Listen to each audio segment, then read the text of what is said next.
Welcome back to lesson number 8. This is where we look at core wounds and beliefs. Okay, so probably the most important concept in this video is understanding. I've got the two quotes at the top.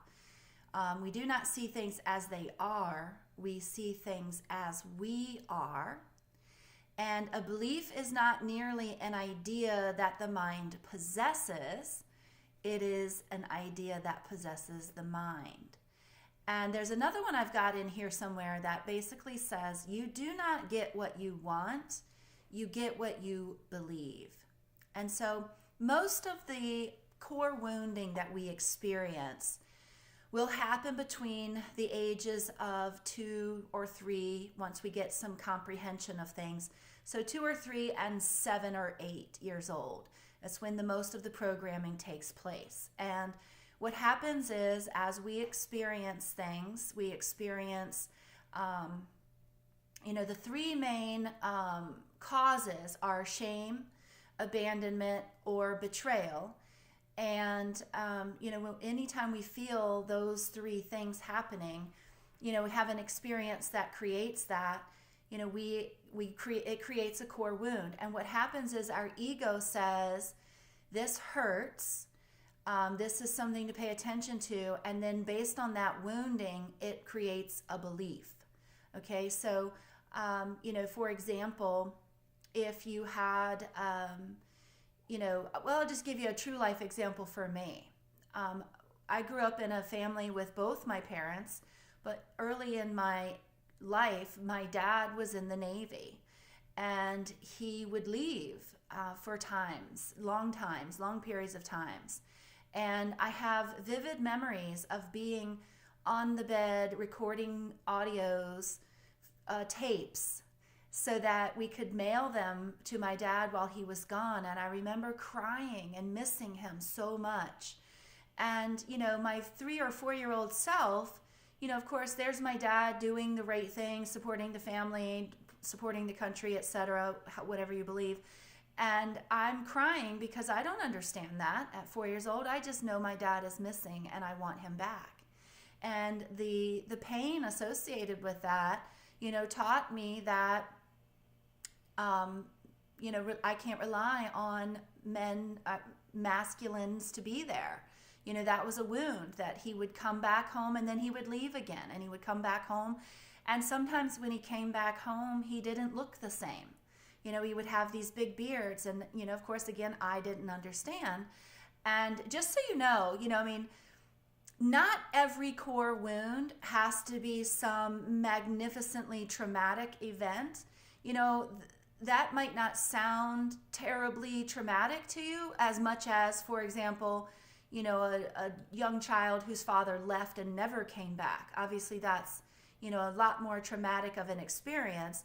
This is not a contest or a race to see who has the most traumatic experiences. It just simply is the experience that I had to deal with as a young child. And I have very, very serious abandonment issues, and have been working to clear those abandonment issues for a while. And so, you don't get what you want, you get what you believe.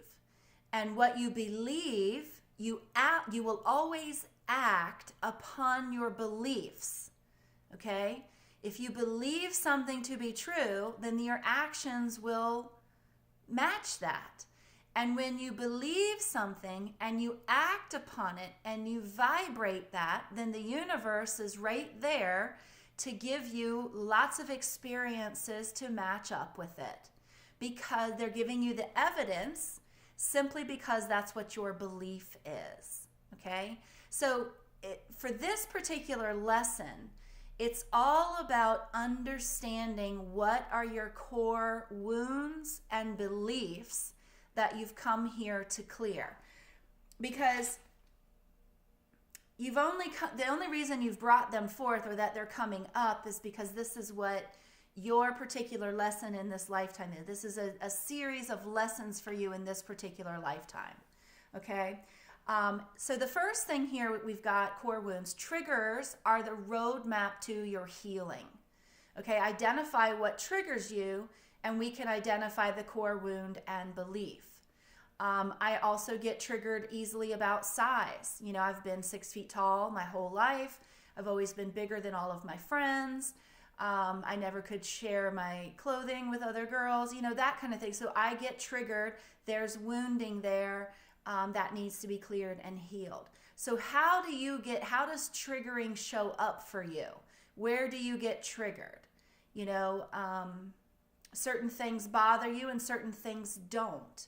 And that's what this is all about, identifying, you know, where your triggers, where your core wounds are located, okay?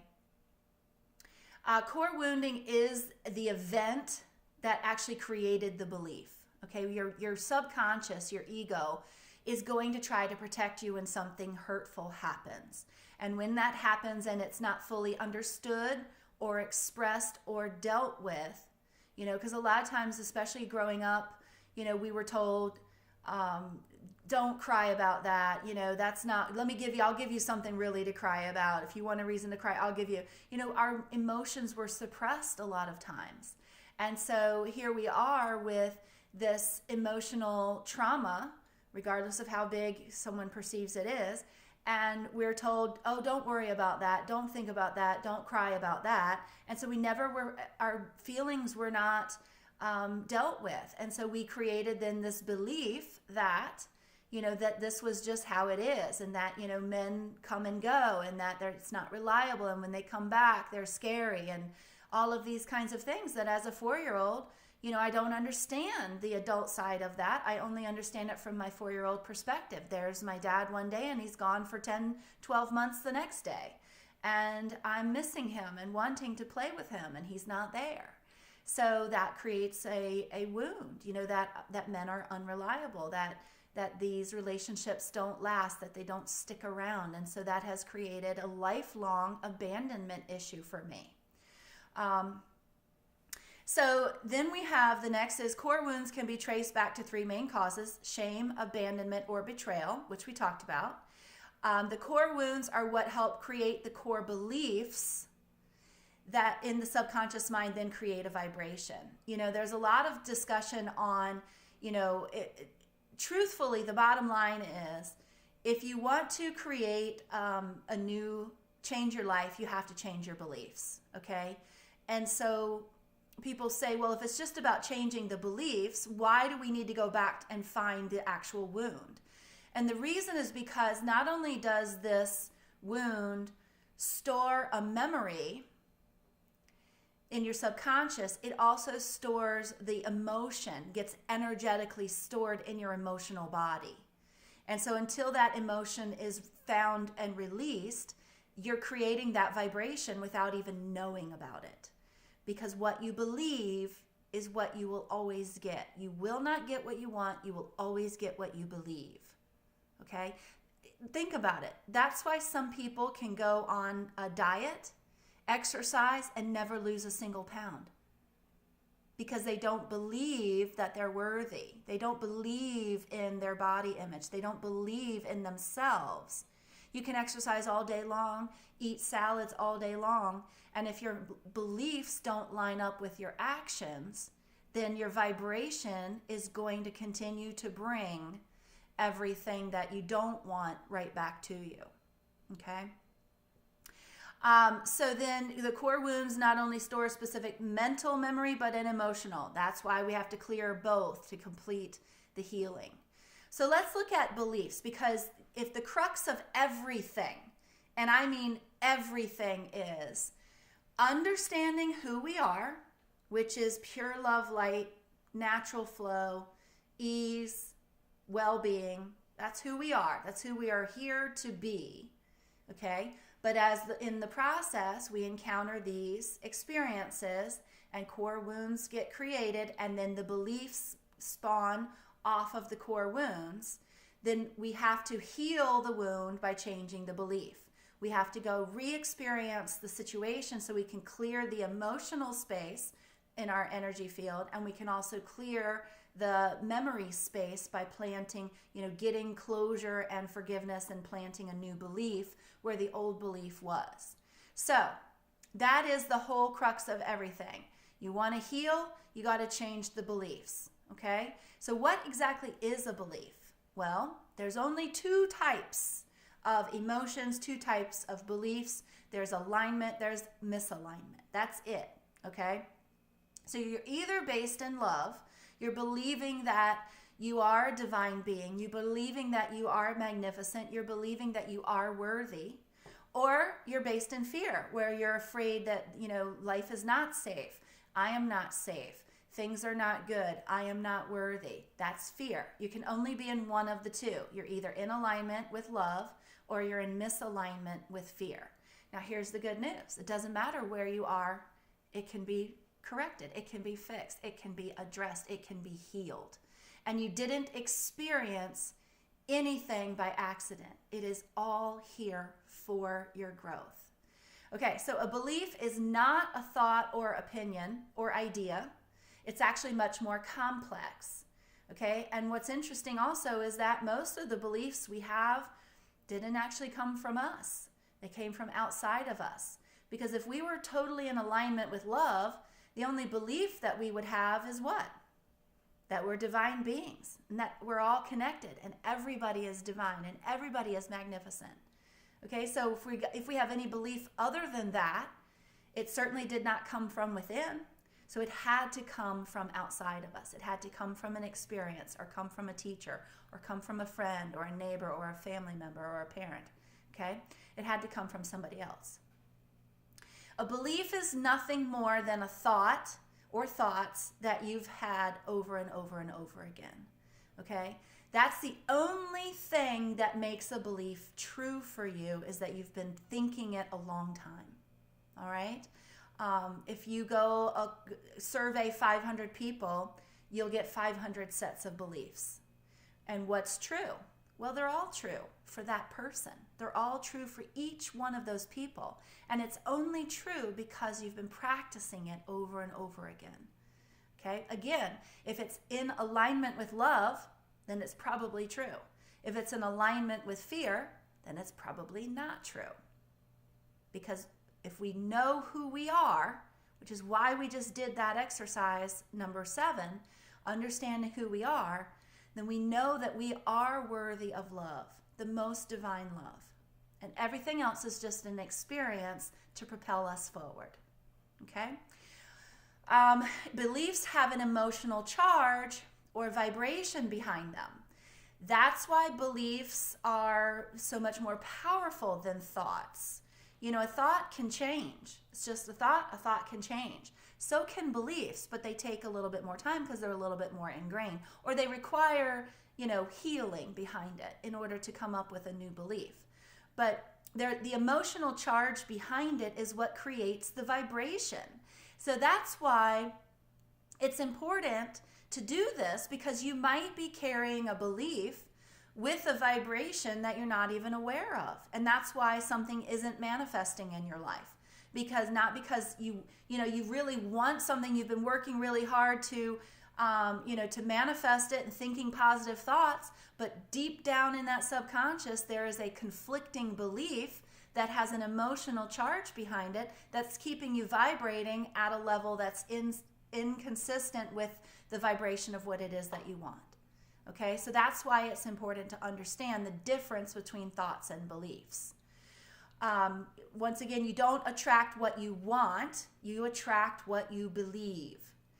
I mean, if you get nothing else from this course, understand that. Okay, everything comes down to belief. The belief creates the emotion creates the vibration. That's where it all starts. And we've got 2 types of mind to work with. The conscious mind, which controls 5%. So again, you can be saying, I feel great, I feel great, I feel great all day long in your conscious mind.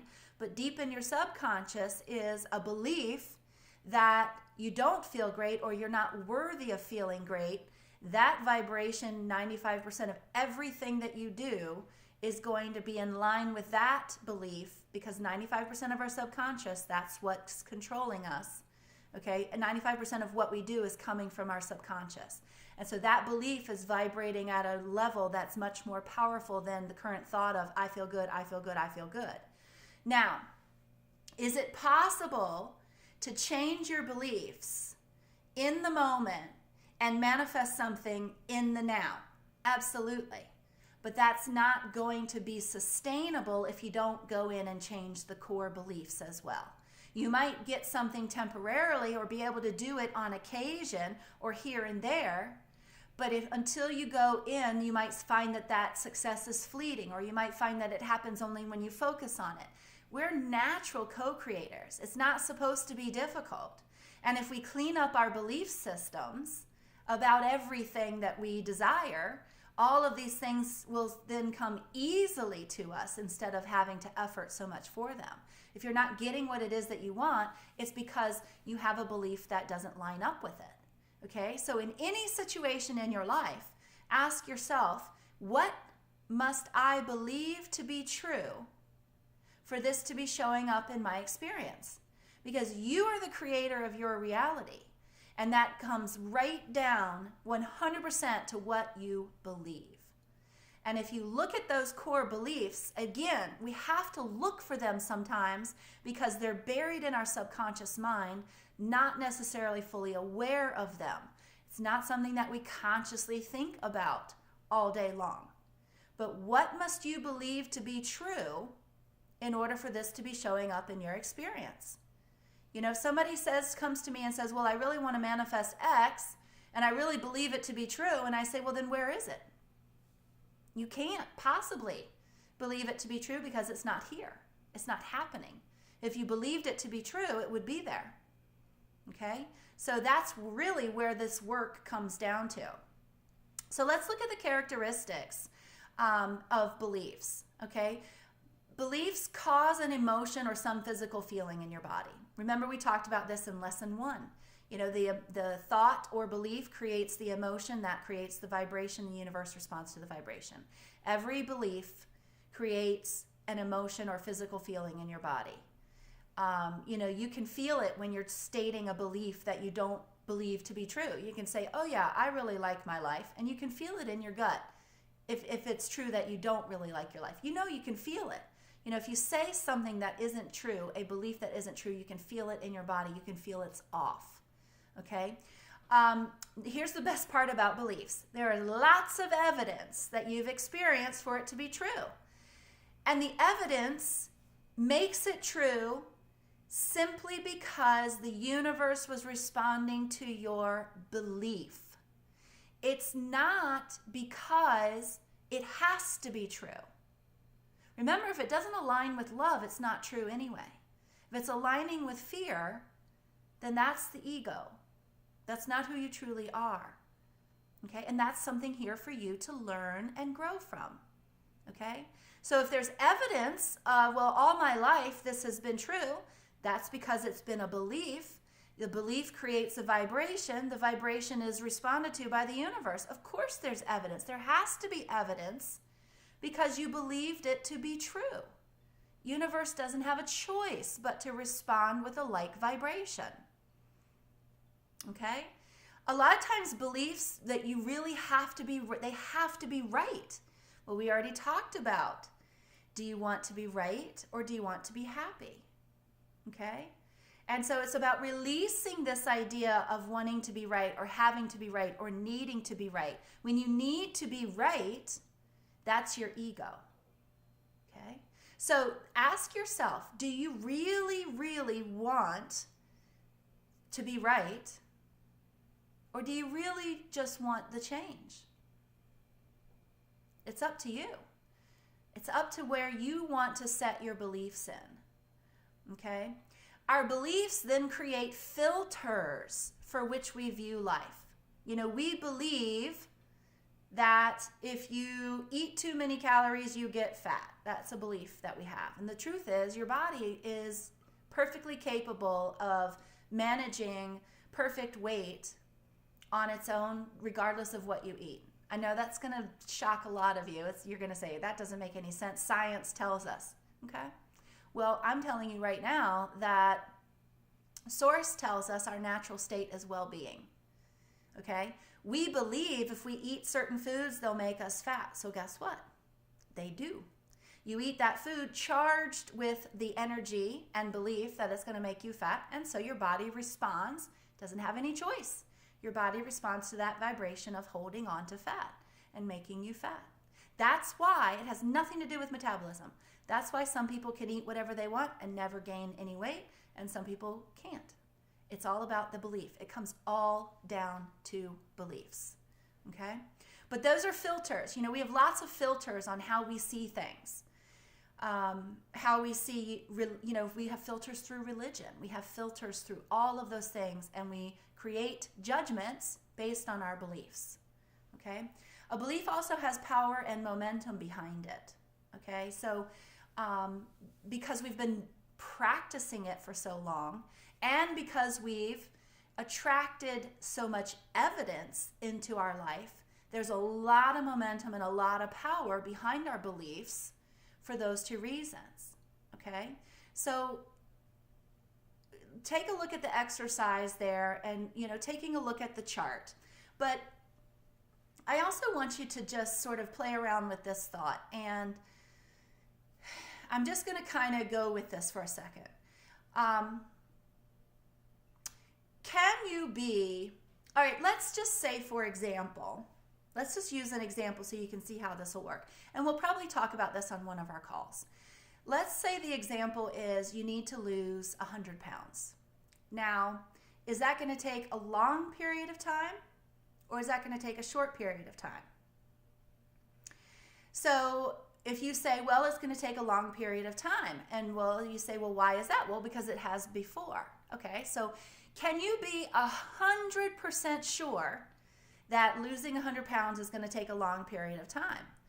And most people would say, well, it has before, so probably yes. And I say, well, what if you walked out of the house tomorrow and got smacked in the face and had to have your jaw wired shut, and you couldn't eat for 6 weeks? Probably wouldn't take very long to lose a lot of that weight, would it? Now, can you be 100% sure that it's going to take you a long period of time? If you look at the possibilities of the endless universe, can you truly be 100% sure it's going to take a long period of time? No. Now, what's the opposite of that? That it would take a short period of time. Can you be 100% sure that it would take a short period of time? Nope. Not any more sure than it's going to take a long period of time, right? So you can't really be sure of either belief, but which one's going to get you to where you want to be faster? Which belief is going to cause the action? Because remember, your actions come from your beliefs. What you believe creates the actions that you take. And that also, combined with vibration, creates your experience. So is it more beneficial to your goal of losing 100 pounds to believe that it's going to take a long period of time or a short period of time? Of course, it's the short period of time. So what exactly is stopping you from having that belief? What's stopping you from the possibility, just accepting the possibility that it could take a short period of time?